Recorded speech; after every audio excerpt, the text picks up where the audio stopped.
Hello बच्चों, let's read the question. The question says, which one of the following statements is incorrect for carboxylating enzyme in the C3 plants? A, bifunctional nature. B, can bind with carbon dioxide only. C, its old name was carboxydimutase. D, located in the stroma or the matrix of the chloroplast. Question हमसे पूछा गया है given options में से क्या incorrect given है regarding the enzyme जो carboxylation करता है इन C3 प्लांट्स। इस क्वेश्चन में हमारा की कॉन्सेप्ट होगा लाइट इंडिपेंडेंट फेज या फिर रिएक्शन ऑफ फोटोसिंथेसिस। इस light independent phase of photosynthesis को हम commonly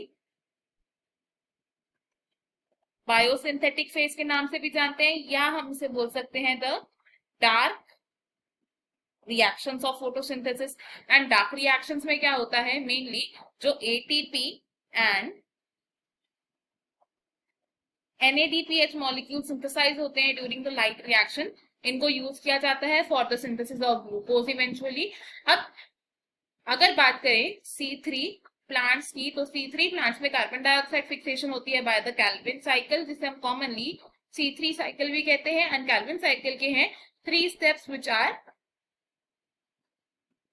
carboxylation, second is reduction and third step is regeneration. इनमें से हम बात करेंगे फर्स्ट स्टेप की which is carboxylation. Carboxylation reaction में क्या होता है, कार्बन डाइऑक्साइड का मॉलिक्यूल कंबाइन करता है with ribulose 1,5 bisphosphate in the presence of enzyme rubisco and ये फॉर्म करता है 2 molecules of PGA which are phosphoglycerate या फॉस्फोग्लिसरिक एसिड। अब ये जो रुबिस्को है ये क्या है, it is the carboxylating enzyme. Rubisco है carboxylating enzyme of the C3 plants. लेकिन ये जो रुबिस्को है इसमें डुअल फंक्शनिंग होती है। डुअल फंक्शनिंग का मतलब क्या है यहाँ पर कि जो रुबिस्को है ये कार्बोक्सिलेशन प्रॉपर्टी भी शो कर सकता है, ये ऑक्सीजनेस प्रॉपर्टीज भी शो कर सकता है। It can show both carboxylase and oxygenase properties, यानी कि जब ऑक्सीजन की कॉन्सेंट्रेशन ज्यादा होगी तो रुबिस्को ऑक्सीजन के साथ बाइंड करके ऑक्सीजनेस प्रॉपर्टीज को शो करेगा। एंड अगर कार्बन डाइऑक्साइड की कॉन्सेंट्रेशन ज्यादा है तो ये कार्बन डाइऑक्साइड के साथ बाइंड करके कार्बोक्सिलेज प्रॉपर्टीज को शो करता है। अब ये जो रुबिस्को है ये प्रेजेंट कहां पर होता है, in the stroma region of the chloroplast, या हम बोल सकते हैं in the matrix of the chloroplast, जहां पर डार्क रिएक्शन ऑफ फोटोसिंथेसिस होते हैं।